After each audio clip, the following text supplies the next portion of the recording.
तो तवांग छोड़ के हमको 2 घंटे हो चुके हैं और तकरीबन उस तरफ है तवांग। और इसके बाद हम जा रहे हैं, वो रहा सेला जो बर्फ़ से ढका हुआ आपको दिखाई दे रहा है, हम उस तरफ जा रहे हैं। पर मैं यहाँ रुका कुछ आपको और बताने के लिए हूँ, थोड़ा फ्लैशबैक में ले जाने के लिए हूँ। कल मैंने कुछ लोगों से बात करने की कोशिश की, क्योंकि अरुणाचल प्रदेश के लोगों को आमतौर पे रेस्ट ऑफ इंडिया जानता नहीं है। तो कल मैंने 2-3 लोगों से बात करने की कोशिश की। कुछ लोग तो कैमरे पे नहीं आना चाहते थे। बेसिकली 1-2 लोग जो आए, मैंने उनसे जानना चाहा कि उनकी एस्पिरेशंस क्या हैं, वो अपनी लाइफ को किस तरह से देखते हैं, उनके देखने और जो मेनलैंड वाले हैं उनके देखने में क्या फ़र्क है। तो मैंने 2 जनरेशन्स, एक जनरेशन जो 50 साल का हो चुका है, जो अपनी ज़िंदगी के प्राइम ईयर्स काट चुका है, उसको अपने बाल बच्चों के फ्यूचर की फ़िक्र है, और एक और यंगस्टर जो अपनी लाइफ को अभी आगे की तरफ देख रहा है। तो मैंने जानने की ये कोशिश की कि उनकी सोच क्या है। तो चलिए आपको एक एक करके सुनाते हैं कि ये लोग कैसे हैं, किस तरह से सोचते हैं, हमारे जैसे हैं, अलग हैं, कैसे हैं। तो चलिए देखते हैं।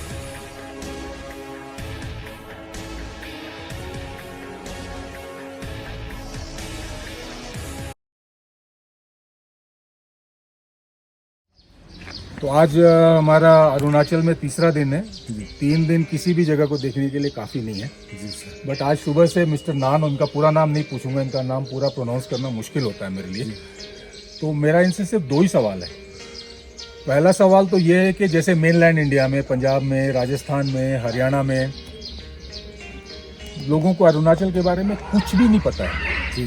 तो मैं इनसे ये जानना चाहता हूँ कि यहाँ के लोग को अरुणाचल के बारे में कितना पता है, मेनलैंड इंडिया के बारे में कितना पता है। यहाँ के अभी सर इतना सभी को तो इतना पता नहीं होगा। एक मतलब जहाँ बाहर में जो पढ़ के आया वाला उन सब को तो थोड़ा नॉलेज में होता होगा सर। हम लोग को तो इतना कुछ नॉलेज में नहीं है जी सर। और दूसरा और आखिरी सवाल मेरा आपसे ये है जी सर कि अरुणाचल में आज के डेट तक कोई बड़ा इंडस्ट्री नहीं है। नहीं है सर, वो तो कुछ तो बड़ा इंडस्ट्री नहीं है, तो यहाँ का जो बच्चा का फ्यूचर है जी सर, वो तो इंडस्ट्री में ही है जी सर। तो आप क्या चाहेगा, आपका बच्चा यहाँ पे रहे या अपना नौकरी करने के लिए, पढ़ाई लिखाई करने के लिए बाहर चला जाए? अभी यहाँ फिलहाल सर यहाँ कुछ नहीं है तो बाहर जाना ही पड़ेगा सर। यहाँ कुछ मिस्त्री इससे कुछ होगा, बड़ा बड़ा कुछ बनेगा तो यहाँ ही पढ़ने के लिए। तो यहाँ तो बनेगा नहीं अभी इतना जल्दी ना, बनने में टाइम लगता है ना? अगर नहीं होते तो बाहर ही भेजना पड़ेगा। बाहर भेजना ज़्यादा अच्छा है। हाँ जी तो आप आइए कभी बाहर, मेरा नंबर आपके पास है सर। अगर आप उधर आते हैं तो मेरे से जरूर मिलिएगा। हाँ बहुत अच्छा लगा आपसे मिलकर। Thank you sir. मैं पिछले 1 हफ्ते से नॉर्थ ईस्ट में घूम रहा हूँ। आज मेरा तीसरा दिन है अरुणाचल प्रदेश में। अभी ये तो एक सच्चाई है कि मेनलैंड इंडिया में जो लोग पढ़े लिखे भी हैं, उनमें से भी कई सारे लोग ऐसे हैं, कई सारे क्या बहुत सारे ऐसे लोग हैं जिनको अगर इंडिया का मैप दे दिया जाए तो शायद वो ना बता पाए कि नॉर्थ ईस्ट में कौन सा स्टेट कहाँ पे है। और इतने कम नॉलेज के बाद भी जो नॉर्थ ईस्टर्नर्स हमारे यहाँ आके काम करते हैं, बहुत मेहनती लोग हैं, बहुत ईमानदार लोग हैं, बट जो वहाँ पे काम करते हैं उनको रेगुलर बेसिस पे एक ह्यूमिलिएशन फेस करना पड़ता है। चिंकी, मोमो, चीची चूचू और पता नहीं कितने नाम होते हैं, और ये सब गलत है। कभी हम में से शायद पर्टिकुलरली अपनी यंग जनरेशन ने पर्टिकुलरली ये जानने की कोशिश नहीं की होगी कि नॉर्थ ईस्ट का एक यंगस्टर क्या सोचता है। तो आज मैं ताशी को पकड़ के लाया हूं, ये तैयार तो नहीं हो रहा था, बट आज मैं जानना चाहता हूं कि एक नॉर्थ ईस्ट का यंगस्टर, और इतना यंग भी नहीं है, हीरो ऐसा लगता है, 24 साल उम्र है इसकी, उसका अपना क्या क्या फीलिंग्स हैं, उसके क्या एस्पिरेशंस हैं, वो अपने लाइफ में आगे क्या चाहता है, और वो अपनी लाइफ को यहां देख रहा है या मेनलैंड इंडिया में देख रहा है। इसके बाद मैं फ्रेम से हट जाऊंगा और जो भी बोलेगा ताशी बोलेगा। इसका सरनेम मैं नहीं पूछूंगा, उसमें जेड के वगैरह सब होता है, वो प्रोनाउंस करना मुश्किल है। But over to Tashi. Tashi चल बोल।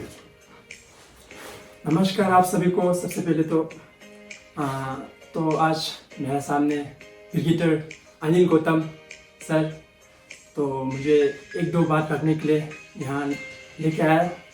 तो मैं आपके सामने में कुछ 1-2 बात रखना चाहूँगा। यहाँ जो भी देख रहे हैं इस यूट्यूब को। तो मेरा नाम है फुंजो टोशी। मैं अरुणाचल प्रदेश का तवांग जिला में रहता हूँ। तवांग एक स्टेट है छोटा सा, जहाँ हरा भरा सब टूरिस्ट आते हैं यहाँ घूमने के लिए।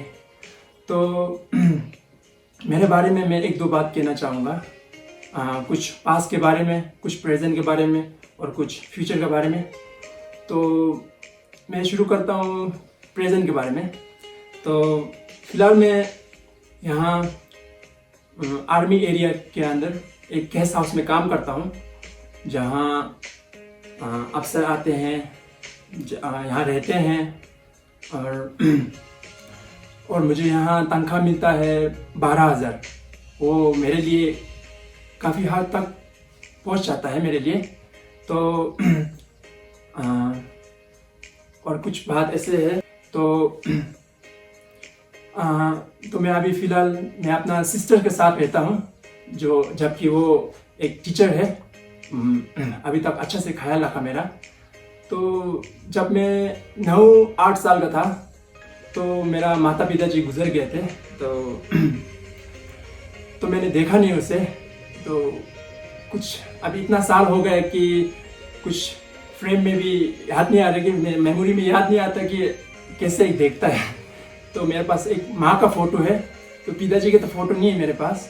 तो माँ का फ़ोटो एक दो बार देख लेता हूँ जब माँ का याद आता है मुझे। तो मेरे पास के बारे में कुछ बोलना चाहूँगा। तो पास कुछ ऐसे गया। तो मैंने 10वीं तक पास किया था, जहाँ CBSE नहीं थे। कुछ सब्जेक्ट जैसे कि मैथ्स वगैरह होना चाहिए, वहाँ स्कूल पर मैथ्स नहीं था। तो मैंने 10वीं तक पास किया वहाँ पे। तो 10वीं तक पास किया तो घर वाला बोल रहे थे आर्मी में ज्वाइन करो, तो फिलहाल बाद में लाइफ में तकलीफ हो जाएगा, ऐसे कुछ। तो मैंने आर्मी में ट्राई किया। तो 10वीं का मैंने लेके गया। तो CBSE ना होने के कारण तो मेरा ये 10वीं का तो 4G जो भी आर्मी है, तो आर्मी ने कहा तो आपका ये 10वीं का CBSE नहीं है, तो आपको ज्वाइनिंग कुछ ऐसे नहीं हो सकता है। तो सॉरी बोला। तो मैंने इसको फिर एक बार ट्राई करने की कोशिश किया, आसपास में पता लगाने की कोशिश किया मेरा लाइफ का करीब में, तो मैं आगे क्या करना चाहता हूँ मैं। तो मैं सोचा तो आर्मी एक ज़रूरी है।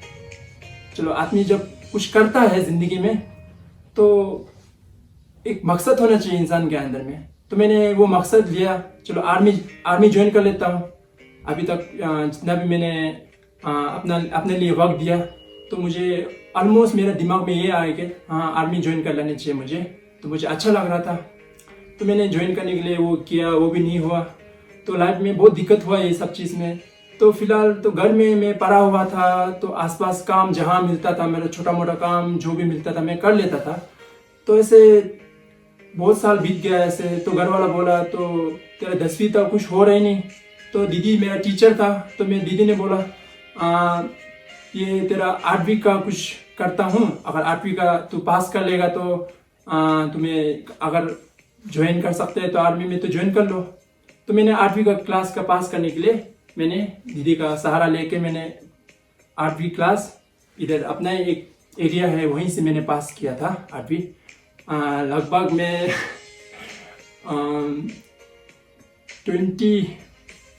22-23 था शायद, मुझे ऐसे याद आ रहा है मेरा उम्र इतना में मैंने 8वीं पास किया। तो कुछ बात मुझे अंदर अंदर खाते रहते हैं, जैसे कि जब मैं स्कूल जाता था छोटे छोटे बच्चे के साथ थे तो मुझे अच्छा नहीं लगता था। मतलब मैं इतना बड़ा हूँ, 8वीं क्लास में हूँ, मुझे अच्छा नहीं लगता था। तो पर भी एक अंदर में एक हौसला, एक बुलंद था कि हाँ कुछ करना है ज़िंदगी में। अगर एक बार जो पढ़ेगा तो आगे कुछ हो सकेगा मेरे लिए। तो मैंने कोशिश किया, तो 8वीं पास कर लिया मैंने। तो 8वीं पास करके भी मेरे लिए कुछ हो नहीं रहा था। तो मैंने सोचा अभी चलो कोई बात नहीं।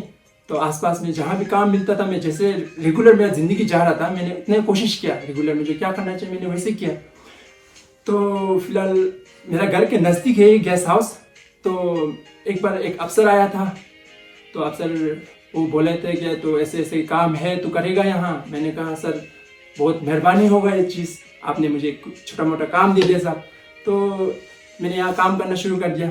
अभी साल होने वाला है यहाँ। मैंने 8 महीना 9 महीना काम किया था। तो अभी ऐसे करके ज़िंदगी कुछ ऐसे गया। तो फ्यूचर के लिए इतना अलग से कुछ सोच तो नहीं आता मुझे, जैसे कि कुछ देखा नहीं है फ्यूचर के बारे में मैंने, तो आगे क्या होगा वो तो पता नहीं है। पर ज़िंदगी जैसे चलता है वैसे मैंने कोशिश कर रहा हूँ, मतलब आगे क्या करना है मुझे। एक दो सवाल पूछूं काशी? जी सर। एक बात मेरे को बता कि अभी जैसे अपना मेनलैंड इंडिया में है, जी सर। अभी तेरे दिल में कब, यहाँ कोई इंडस्ट्री नहीं है, नहीं सर। यहाँ पे सिर्फ फौज और सरकार का 2-4 नौकरी होगा, जी सर। और नहीं तो ये जो लोकल काम खेती वेती वही सब होगा। वही सर, यही गुजरा है सर। तो इससे तुम्हारा क्या फ्यूचर बनेगा?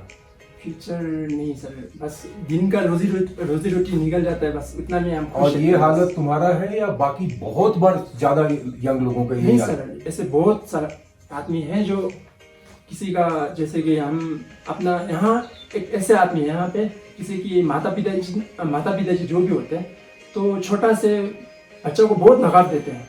बाहर देश को छोड़ के, अब इंडिया में सोच लो, दिल्ली मुंबई जहाँ भी हो सब, तो सब बिजी रहते हैं सब। जैसे कि माता पिताजी बाहर स्कूल में जाते हैं, कोई टीचर है तो बच्चा को टाइम दे नहीं पाता सब। तो बच्चा अपना अब ऐसे जिंदगी में बढ़ते हैं तो अपना अंदर में सोच आ जाते हैं कि हाँ माता पिताजी मुझे प्यार नहीं करता, वो ऐसे ख्याल आ जाते हैं। उसको पता नहीं है कि उसके लिए मेहनत कर रहा है माता पिताजी, तो वही प्रॉब्लम हो जाती है। यहाँ क्या है, माता पिताजी एनी टाइम साथ बैठते हैं, सब साथ बैठते हैं। जब कोई काम पे चला जाएगा, हाँ घर में एक टाइम निकल के घर में आके बच्चा को देखने भी आते हैं सब। तो ऐसे लगा हो कि डिपेंड हो गए हम यहाँ माता पिताजी को। अभी तुम्हारे दिल में ख्याल नहीं आता है कि तुम भी दिल्ली जाता और या बॉम्बे जाता और वहां पे न्यूज में तो वही देखता होगा, कभी दिल में ख्याल नहीं आता है कि वहां जाता, कुछ मेहनत करता, अच्छा नौकरी करता? सच बात एक बताना चाहूंगा साहब आपको।